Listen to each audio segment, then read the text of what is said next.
ৰাজ্য আৰু কেন্দ্ৰীয় চৰকাৰৰ বিভিন্ন আঁচনিৰ হিতাধিকাৰীলৈ সুখবৰ মুখ্যমন্ত্ৰী ডক্টৰ হিমন্ত বিশ্ব শৰ্মাৰ।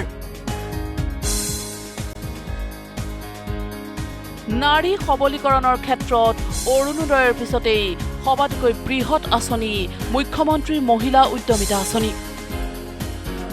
অসমৰ ইতিহাসত অৰুণোদয়ৰ পিছত ওমেন এম্পাৱাৰমেণ্টৰ এইটোৱে আটাইতকৈ ডাঙৰ স্কিম।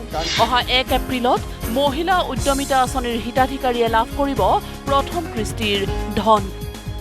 আমি আত্মসহায়ক গোটৰ মহিলাসকলক গ্ৰুপ বুলি পইচা নিদিওঁ, আমি ইণ্ডিভিজুৱেল দিম। তাৰমানে 10 গৰাকী মেম্বাৰ থাকিলে 10 গৰাকীকে আমি ইণ্ডিভিজুৱেলি প্ৰথমবাৰ আমি 10,000 টকা দিম। 10,000 টকাটোৰ উপযুক্ত ব্যৱহাৰ যেতিয়া তেওঁলোকে কৰিব পাৰে, দ্বিতীয়বাৰ আমি তেওঁলোকক 25,000 টকা দিম। তাৰে 12,500 চৰকাৰে দিব, 12,500 বেংকৰ পৰা আমি লৈ দিয়াৰ ব্যৱস্থা কৰিম, য'ত নেকি ক্ৰেডিট গ্যাৰেণ্টি স্কিম চৰকাৰে কৰিব, যাতে বেংকৰো ক্ষতি নহয়। আৰু থাৰ্ড ইয়াৰত আমি তেওঁলোকক 50,000 টকালৈকে লৈ যাব খোজোঁ। 10, 25, 50 টোটেলি 85,000 ৰুপিজলৈকে তেওঁলোকক আমি লৈ যাব।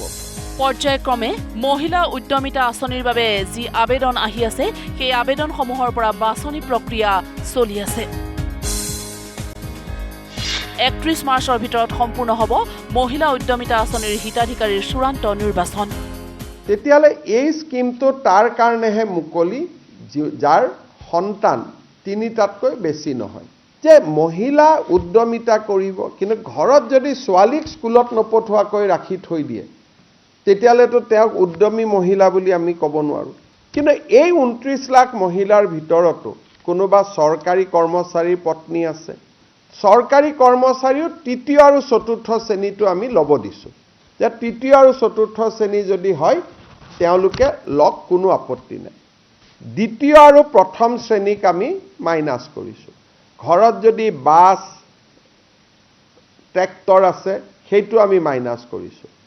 3চকীয়া বাহন আমি মাইনাছ কৰা নাই, 4চকীয়া বাহন মাইনাছ কৰিছোঁ। অহা 1 এপ্ৰিলত বিহালী সমষ্টিত এই আঁচনিৰ বাবে ইতিমধ্যে নিৰ্বাচিত হোৱা 23,000 মহিলাক দিয়া হ'ব প্ৰথম কিস্তিৰ ধন।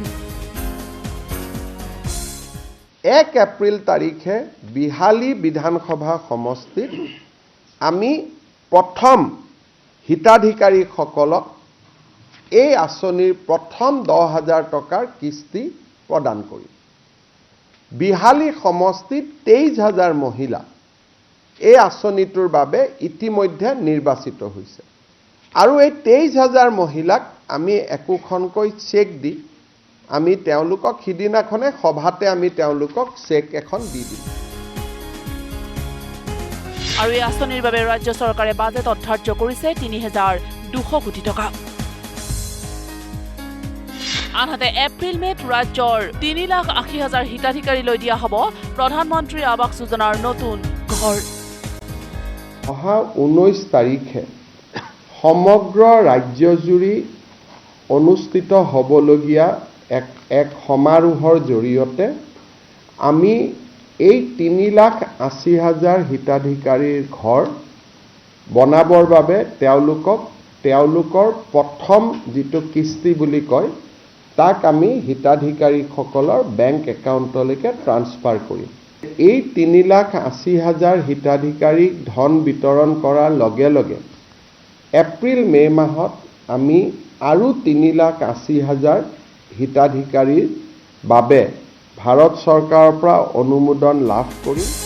দেশৰ ভিতৰতে প্ৰথমবাৰলৈ অসমত এই ধৰণৰ ব্যৱস্থা গ্ৰহণ কৰা হৈছে বুলি মন্তব্য কৰে মুখ্যমন্ত্ৰী ডক্টৰ হিমন্ত বিশ্ব শৰ্মাই। Bureau' report, news live.